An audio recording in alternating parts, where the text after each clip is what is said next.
Hello, high সবাইকে। আমার মনের ইচ্ছা কিছু জানাতে চাই।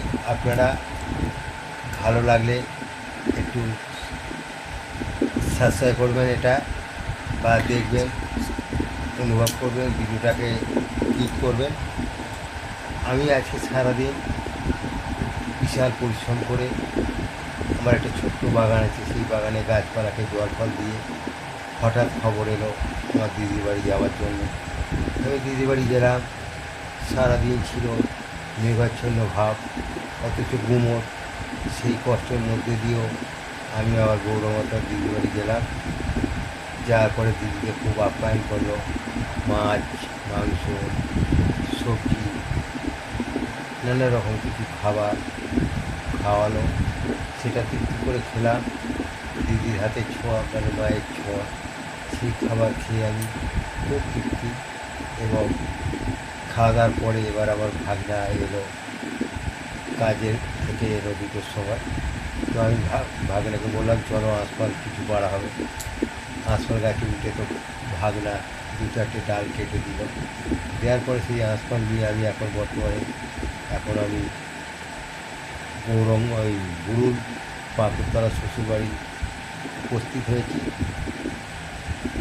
মেজদি বড়দি আছে, মেজদা আছে, আর আবার ওয়াইফ আছে এখানে।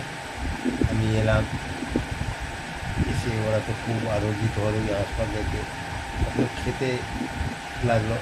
তারপরে আমি ছোট্ট করে একবার বললাম, যারা খুব খাচ্ছিল তাদের ছোট্ট করে বললাম, এই হাসপাতাল একটা খুব সুন্দর ফল, কিন্তু খুব পেটকে খুব কষ্ট দেয়। তারা তখন বলে উঠলো, এই বাবা, এই আবার কী কথা।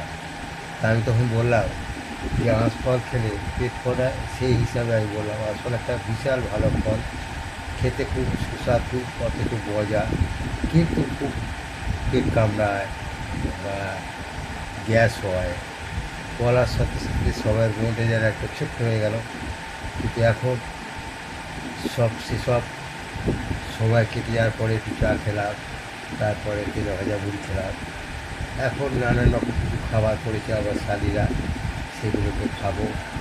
আর বর্তমানে আমি খুব ভালোই আছি। আমার বইয়ের নাম রূপালী রঞ্জ। আমার বউ আমাকে খুব ওয়াচ করে, ভালোবাসে, এবং খাওয়া দাওয়া প্রতি যত্ন খুব নেয়। আপনারাও সুখে থাকুন, আমি সুখে আছি। যাতে সবাই সুখে থাকে সেই ব্যবস্থা আমাদের করা দরকার। আমরা শুধু একা এসেছি, একাই যাব, সেটা সেই ধারণা নিয়ে আমাদের চলতে গেলে হবে না। আমাদের অঞ্চলকে যেভাবে দেখার প্রয়োজন তাকে দেখতে হবে, এবং এটাই আমাদের সমাজের নীতিবিধি।